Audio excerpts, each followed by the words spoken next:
Welcome, elders, chiefs, council members, Mi'kmaq, Willistic brothers and sisters, honorable guests, students, faculties, and members of the general community. Welcome to the Willistic Peace and Friendship Treaty Days this evening here at the University of New Brunswick. My name is Alan Polches Jr. I'm going to be your Master of Ceremonies throughout the course of the Treaty Days for the next 2.5 days. I am a community member and a band council member over for Studunsis, St. Mary's First Nations, which is just across the river there. And it is an honor to be here with you all this evening, and Will Ewing for inviting me to be a part of this special ceremony. Ladies and gentlemen, we do have as I mentioned, we do have a full agenda for the next 2.5 days, but it's very significant that we are celebrating and acknowledging the Peace and Friendship Treaty. Now, in our territory, back in the days when the treaties were initially signed, this was a time of year that a harvest season has happened. They'd signed them in June, and some were in the fall season.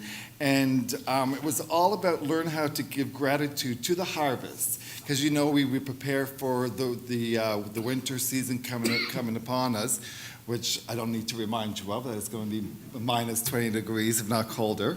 But we prepare, our ancestors, and we do today, prepare for the winter season, and we are giving gratitude for family, for friends, and for life in general. So we are here to acknowledge to our peace and friendship, and just to share who we are and what we're all about and where we're going in the 21st century.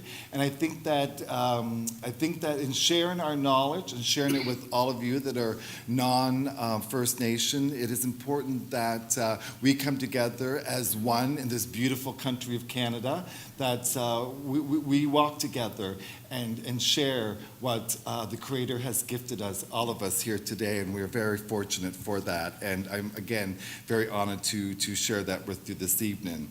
Before we begin, I just have a couple of housekeeping items to share with you all. For all of you that need to use the washroom, they're of course just out the exit and turn to your left there. The folks at the front desk would be glad to show you where the washrooms are. For those of you that are into technology, iPhones, you may want to turn them off so that when the ceremony is being performed that they're not interrupted. For those of you that are wondering about photography, you certainly can take pictures while the ceremony is being done. We certainly encourage that, because of course we feel that if we share that, then of course people are aware of what we are, what we're doing, and acknowledge our peace and friendship celebration here this evening. I do want to again give thanks to the University of New Brunswick for hosting us here this evening, and of course to the WU Conference Center and Services for allowing us to use their beautiful facilities. I would now like to welcome Michael O'Brien. He's representing the City of Fredericton, and I'd just like to welcome him to give welcome remarks. Thank you, Alan, and good evening, everybody. Mr. Ray, welcome to Fredericton. Elders, chiefs, faculty, guests, people that are here from the community. It's an honor and a privilege to be here to represent the city tonight. Our mayor couldn't make it. He's out of the province at in Quebec City at a national meeting of mayor's meeting. This topic, the Peace and Friendship Treaty Days, I was looking at just the website, just some of the verbiage around it. And it says the hope is to celebrate the Peace and Friendship Treaty signed by the British Crown and the Wabanaki peoples of the Maritimes, and how peace and friendship treaties continue to define the relationship between the Crown and Indigenous peoples today. And I know that the hope is that Peace and Friendship Treaty Days will encourage all of us to build towards reconciliation between Indigenous and non-Indigenous Canadians. We can only hope. And this is a positive way to get that message out.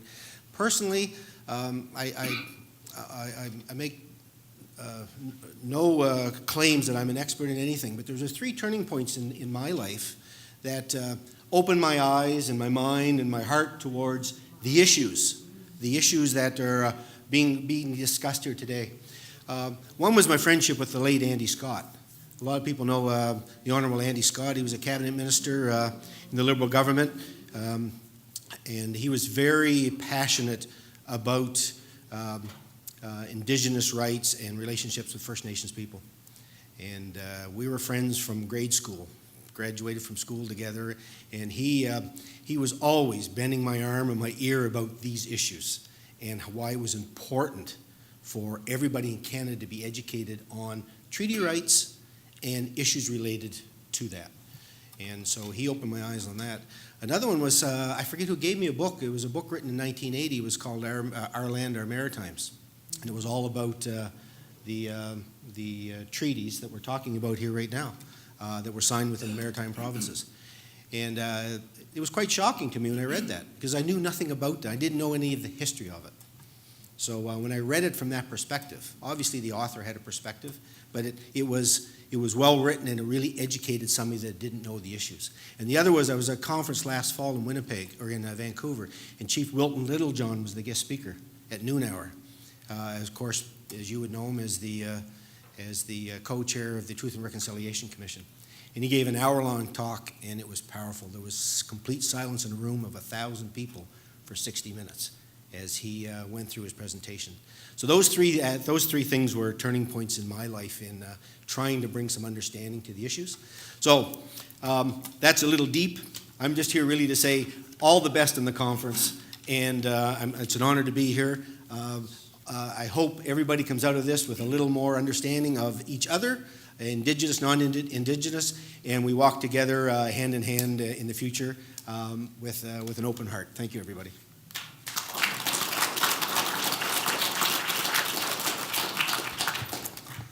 Willie and Mr. O'Brien, and of course, thank you very much. And now, ladies and gentlemen, before we move forward into the ceremony, we of course have Elder in Residence, Imelda Purley, joining us. We have Christopher Brooks, one of the members from the St. Mary's First Nation, Elder George Paul from Menominee, also known as Red Bank First Nation from the Mi'kmaq territory, and we have Dave Purley here that is going to perform the ceremonies this evening. Now, if you are called forward, just a reminder that you cannot walk in front of the ceremony, you have to walk around the ceremony, okay? So just a little bit of housekeeping.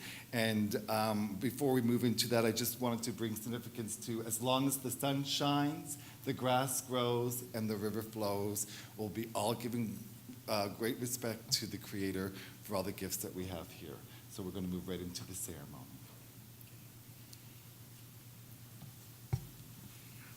You can stay seated. We're going to be lighting the medicine, and the reason we light the medicine is a reminder of our gifts from Earth Mother.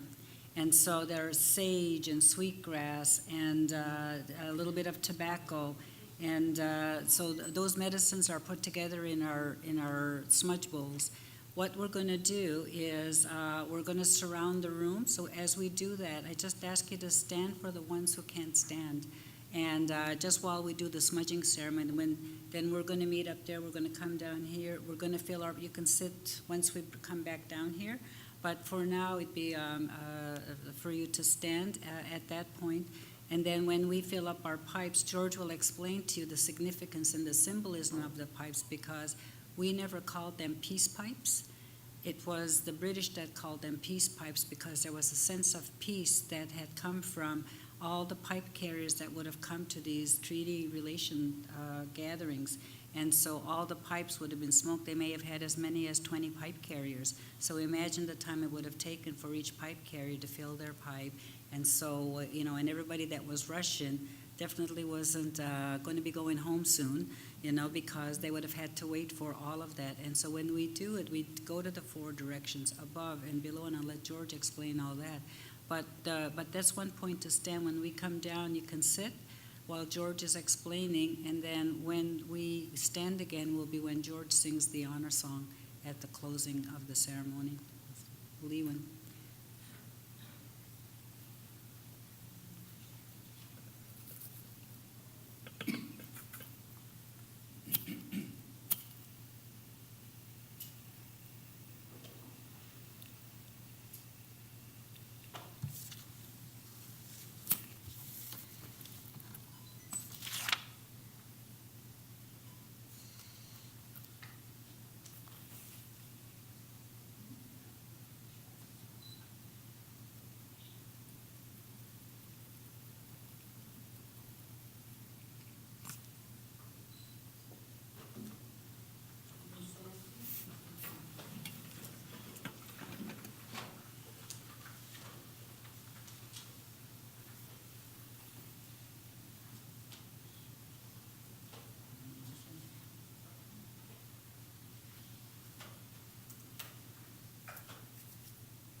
while we're waiting for the ceremony to complete, when we bring the smoke to the top of our heads, we ask Creator, just for now, teach me how to alter my thinking so that I will be able to think for the good of all peoples and all of creation.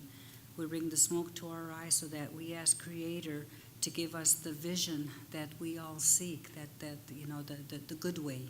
And so we ask Creator, let us see those good things that we told we were going to be coming into the world for. We bring the smoke to our ears so that we learn to listen to each other, but also to listen to creation and not just listen to human noise. Creator has many ways of whispering to us in a good way, and sometimes we get too busy to listen to those teachings from creation. We bring the smoke to our nose so that we're reminded of the different smells from creation. The sweetgrass smells different than the sage and the cedar and all of that. We bring the smoke to our mouth so that we learn how to use more praise than complaints, to honor creation and to use the gift of communication in the best way possible and without waking up in the morning to complain. We bring the smoke to our heart so that we know that creation isn't just for humans. It's for four-leggeds and winged ones and all of that. And that's why you see a lot of us carry these, objects, sacred objects from the four-leggeds or from the winged ones. It's to let them know we're brothers and sisters, and we sincerely will carry that on. Then we bring the smoke to our hands so that we know we're going to be community-minded, and our hands are going to be very active in making sure that we do the things and we greet people in a good way. We bring the smoke to our feet so that we honor the earth walk that each of us have been gifted with, and to thank Creator for your earth walk bringing you to this conference tonight. Lewan.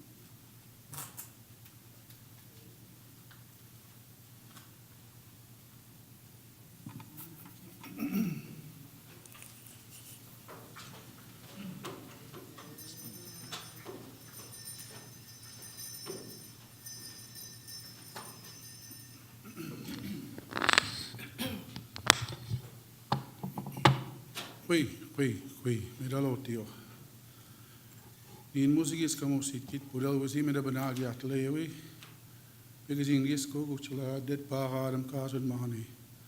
Walalio, uchinyedan telegumio, la wolus togek, uchinyegis kuka kasun madim. Thank you very much, ladies and gentlemen. Give me an opportunity to speak on the pipe and the ceremonies that are taking place here today. It is a very important time, I feel, myself as an elder, being involved in traditional ceremonies for more than 35 years. I've traveled over different places in the country, and I've done a lot of ceremonies for different peoples. And today, this one here is very important because it has to do with the treaties that were signed back in the early 1700s, and until it was ratified, I guess, in 1752 in the House of Lords in Britain to become actual part of the Constitution and is recognized as a treaty with nations. So it has been known all throughout history about pipe ceremonies with Native American people. And the terms that have been used, Native American, Indian, Aboriginal, First Nations, Indigenous, all of these trying to find the exact right word, right name for a group of people, which we are here in this continent, in North America. We are the first peoples and indigenous peoples of this country. And we have existed here long before any other people has arrived here from different parts of the world. So that makes a statement. It's a very powerful statement to sit down with other nations and to come to terms and agreement on how we're going to live together. And that's a very important message, I think, that is being delivered here with this conference. Now, the pipe ceremonies are part of a lot of meetings, and it's part of the leadership of our nations. We always had someone who was conducting a pipe ceremony before a conference, any conference or meeting, because the meetings were about getting along and working together, resolving issues, and making sure that everything was in a good way. So the term peace pipe came into play when it started to sit down and work out differences with the military, because the pipe was always a role in conducting any meetings. What they didn't realize at the time was because this is spiritual. We are a human family, and we all have a spirit, and we have to understand that we are under the eyes of the Creator at all times. We do not have the ultimate power in this world as we think we do. There are other forces that are at work, and this is what we call the spiritual. So when we join the pipe, the stem here, which is straight and narrow, so all the people who are pipe carriers, they have to walk the straight and narrow. They carry the teachings, the spiritual teachings for the people. That is their role. That's what they do. And so they're involved in any time that there is any conflict or any issues that have to be dealt with different groups of peoples and nations. Any meetings, no matter how small they are. But it's to also deal with our spiritual side. When we heal ourselves mentally, physically, spiritually, and emotionally. And that's why I have that symbol here. The red, white, yellow, and black, the red, white, yellow, and black people of the world, for nations. They also represent upon Mother Earth that we live on here, the stone that was here first. And all that live upon the stone, we call Oksitchamu, live upon the stone. All that is above it is earth. That includes the birds, fish, plant, and animal life. We are all part of that, understanding that the Creator has given us in the beginning of time. And this has been with our people for centuries, for a long, long, long time. We say it from time immemorial. So it was God-given. It was God-given to our people to understand His teachings, His ways. But it was not just our people. It was all human families. All human families come from a beginning. And that's why we have the red, white, yellow, and black on here. And we all come from the basic of understanding what life is all about.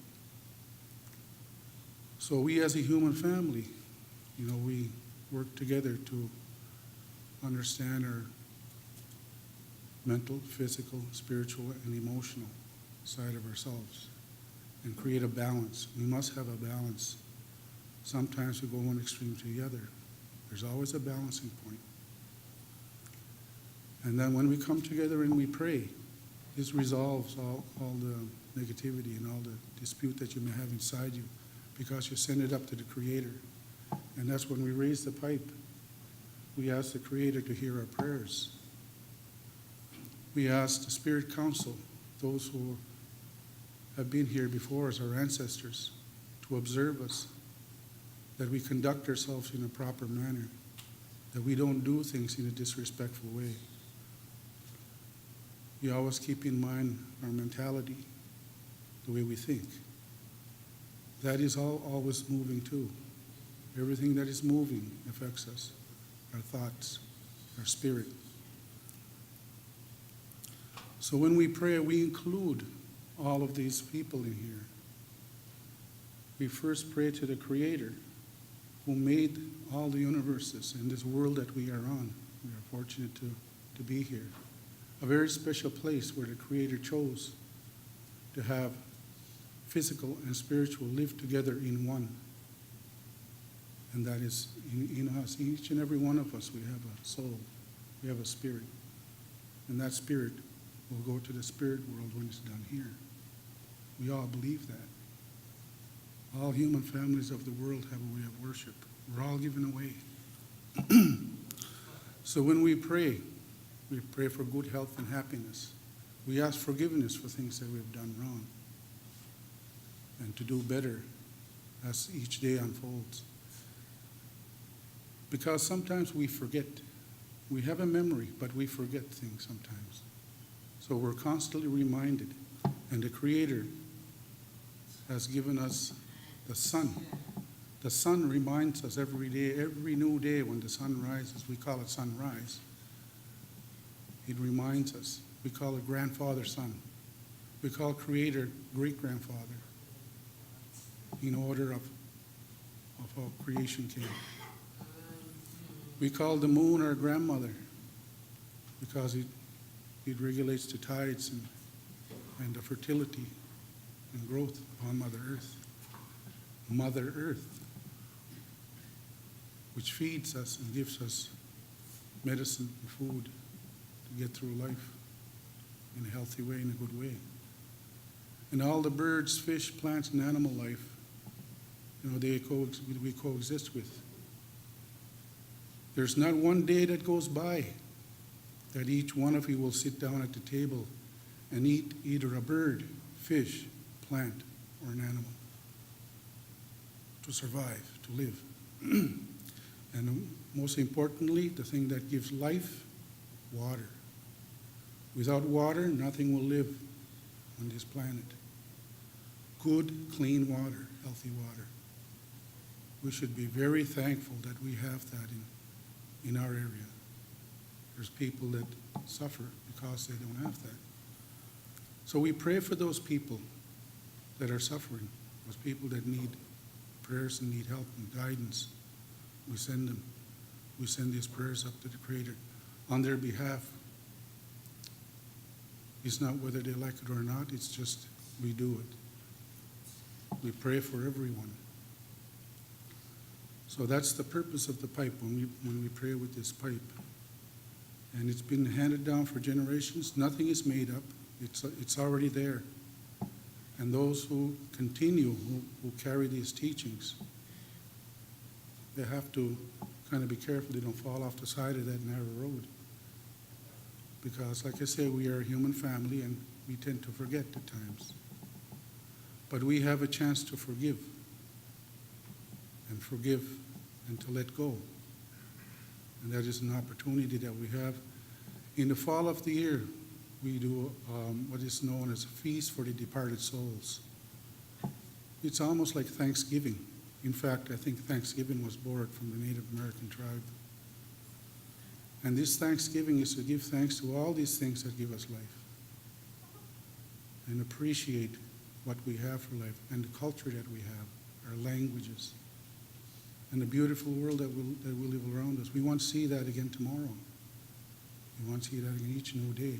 So each new day, brings us excitement. It brings us new energy, of course, with the sun. But it also speaks of new horizons. There are changes that are always happening. We live in a world that is unfolding all the time.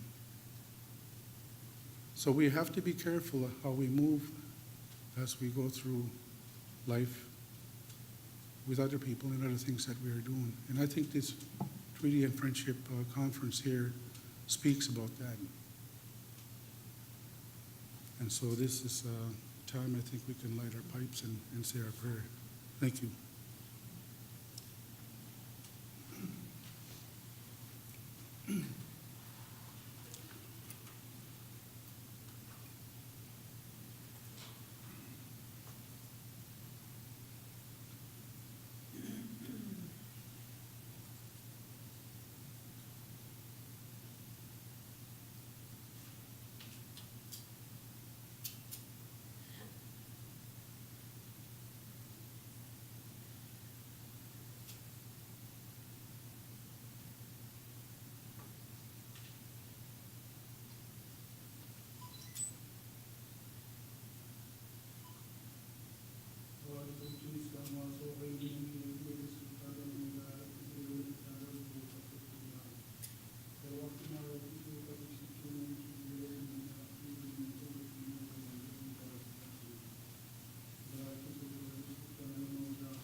So you'll notice on the drum, I have the sun, the river, and of course the grass, but the tree is a symbol of each and every one of us to stand strong and be rooted to who we are, where we come from, in order for the peace and friendship to continue as long as the sun shines, the grass grows, and the rivers flow.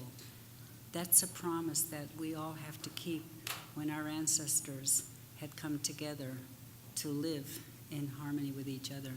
The song we're going to sing is called the Wolastuk Song, and it was done by the late Gwen Bear. Sagate was her name, which means light light before the dawn.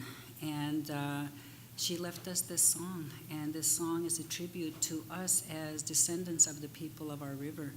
And I always say that Wolastoq is the first name of the St. John River, and St. John is its middle name, because it's the original name of our river. So we're going to sing a song in tribute to our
So this song came to me while I was fasting, and it was a heartfelt experience at the time because I was thinking about my people back home and was wondering why they were not involved in their culture.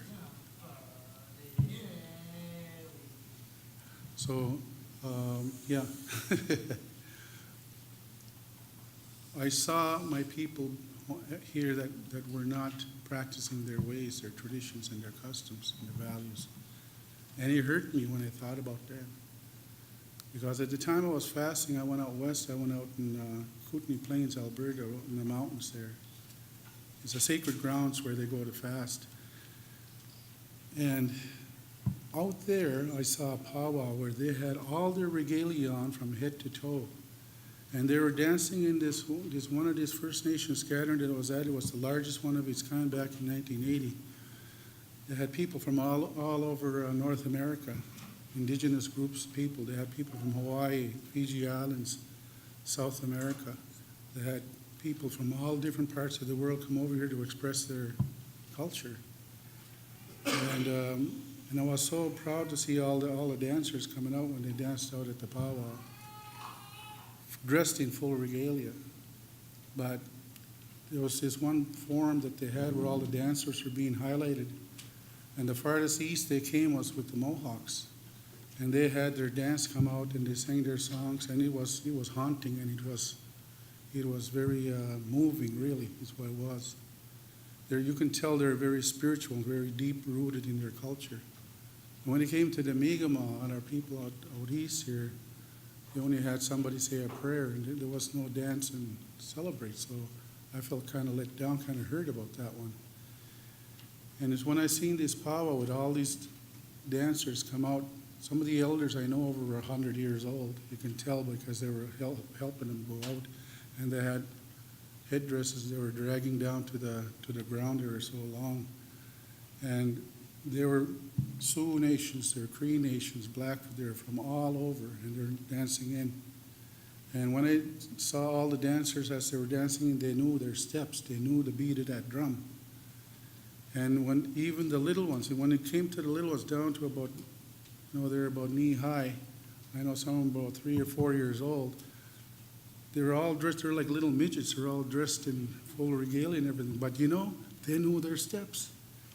And that's what hit me in the heart right there. That's when I started sort of weeping, crying. I didn't want anybody to know I was crying, I was trying to be macho, going like that, but tears, real tears were running down because, that's what I wanted for our people back home. What could I do? I'm nobody. I don't have any money. I don't have anything, no position or whatever. What can I do? How can you convince people to turn around to do that? And I was at a loss, and it hurt so much in my heart, when I saw that. So I said, I'm going to make a commitment. I'm going to do something. I'm going to go out there and I'm going to fast, and I'm going to find out if the spirits will talk to me or something, tell me, guide me, or whatever. As I was fasting, I was starving myself for 4 days and 4 nights, and things come to the surface, all my emotions come to the surface. And I started crying when I thought about that again, when I saw those children in my memory and I thought about those kids dancing. I cried, and I was walking down these trails and I was crying. I was wailing, I was crying. There was no more tears coming out. And I was so dry because, after 3.5 days of no food and water, you're just parched and you're dry. But I was going like that. And that was a chant that came out. This chant became the chant that was going to help turn things around. So I didn't know it at the time because I was so emotional with this, right? And when I came out of my fast, I went to a sweat lodge, and an old man told me, said, "You have a song, sing it." And I didn't know what he was talking about. But he said, "You have a song, sing it." So all I could remember was just that crying that I was doing. And the words came, is very simple, very, very straightforward. And it is the medicine, it is what the people need to bring back our culture and bring back strength in the people. Let us honor the people that we are. My people, let us come together. Let us honor our ancestry, our bloodlines, who we are. My people, let us help one another.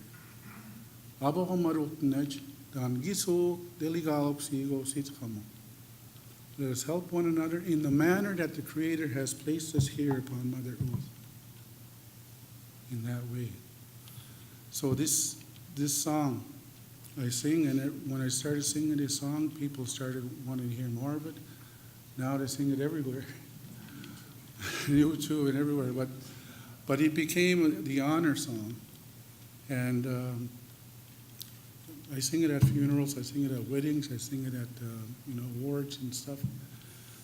Especially at a place like this now, to honor who we are as people, and all people coming together to respect one another. Because it has to do with honor and respect. That is what we need to come together to understand where we are going. So with that, if you could please stand just for.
Just a chant this time, so it's easy for everybody to do. Somebody's got it right back there already. So we'll sing it out loud. Way, oh, way, hi, oh, way, oh, way, oh, hey, hi, oh, way, oh, hey, hi, oh, way, oh, hey, hi, oh, way, oh, hey, hi. Way, oh, hey, hi, way, oh, hey,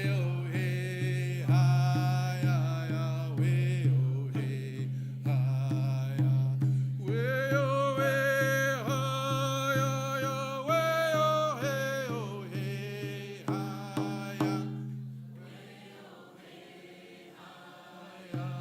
way, oh, hey, hi, way, oh, hey, oh, hey, hi, way, oh, hey, hi, way, oh, hey, hi, way, oh, hey, hi, way, oh, hey, hi,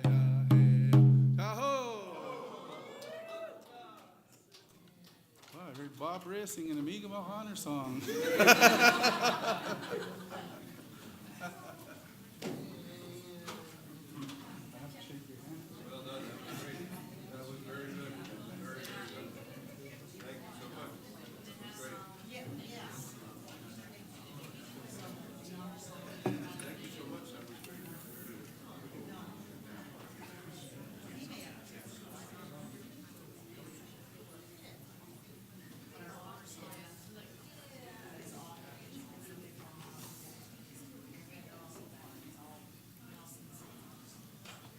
Waliwin, thank you very much for that beautiful gift.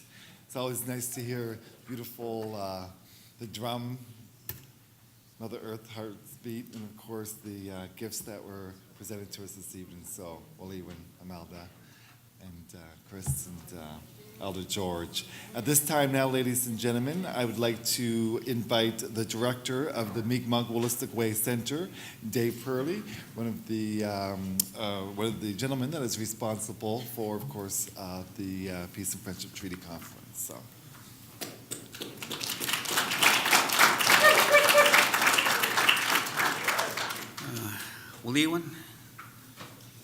Waliwan belbazol tegit ulastaguk kamajulida has belbazol tegulang zibadwazol even chuyuktek ginsozak. Welcome to traditional Wolastoqey territory. UNB is located on traditional Wolastoqey territory. This is unceded, unpurchased land. This land is still Wolastoqey territory. So I want to acknowledge that.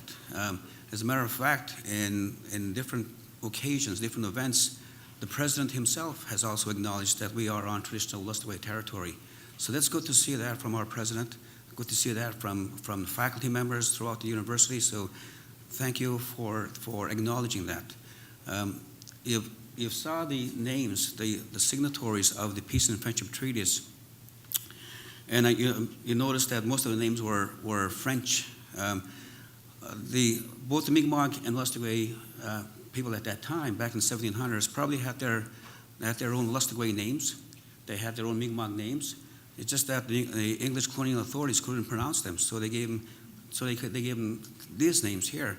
But it's important for us to recognize them, because when you, and I think, I'm not sure who mentioned, but when you look at, I think it was the city councilor mentioned that he didn't know anything about peace and friendship treaties.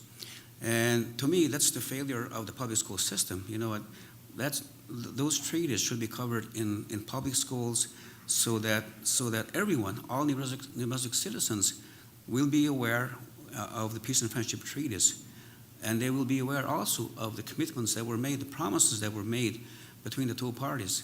So I think it's important for us to have, and this is why we're having this conference, to raise that awareness, to ensure that everyone knows about these peace and friendship treaties.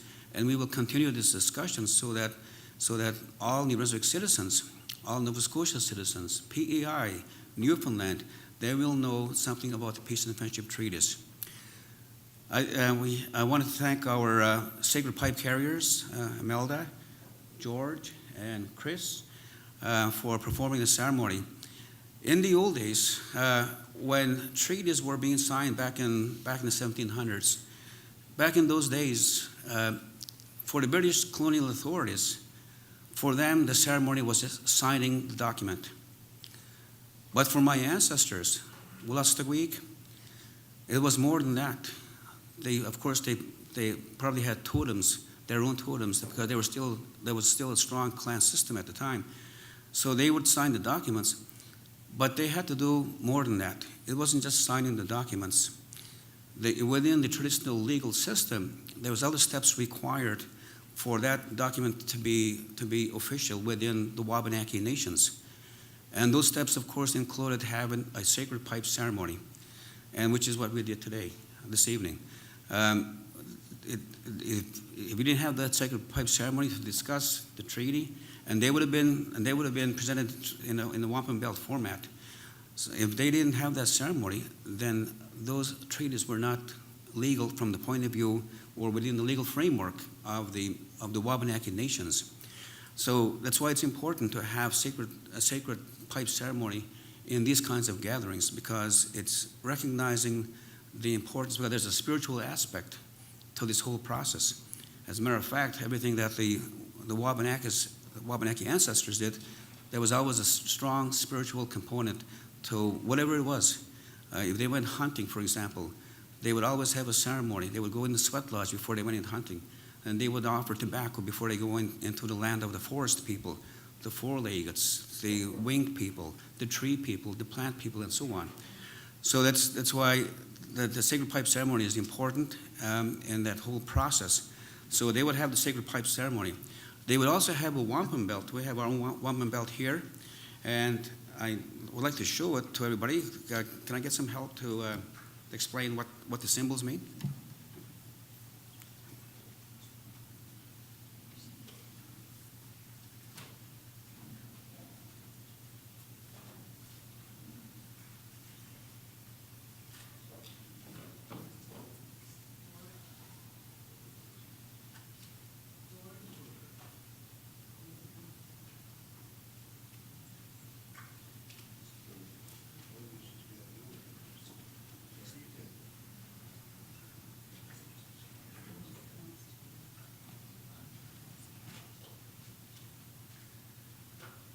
So the wampum belts were records. They were record keepers for my ancestors. So whatever is on the wampum belts, the symbolism in the wampum belts tell or convey important stories, important historical facts.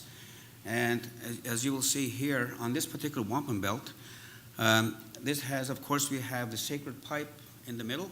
And of course, that signifies unity among nations. Respect for one another, living in harmony with one another, ensuring that there's cohesion among the four nations. You see these four objects here.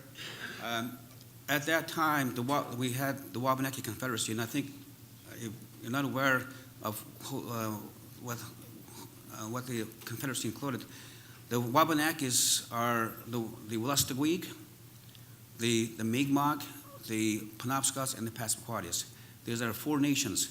So they were in unity with one another. They were a strong confederacy. So these four here represent this way Wolastoqiyik, the Mi'kmaq, Passamaquoddy, and of course the Penobscots. So then of course the sacred pipe signifies that they're in unity with one another. In today's context, I see this as the three nations, the three Wabanaki nations here in New Brunswick, in the New Brunswick context that is, in relationship with the Canadian state. So this would be Wolastoqiyik, the Mi'kmaq, the Passamaquoddies, and of course the Canadian state. And within that Canadian Confederation, of course, we have a New Brunswick entity as well.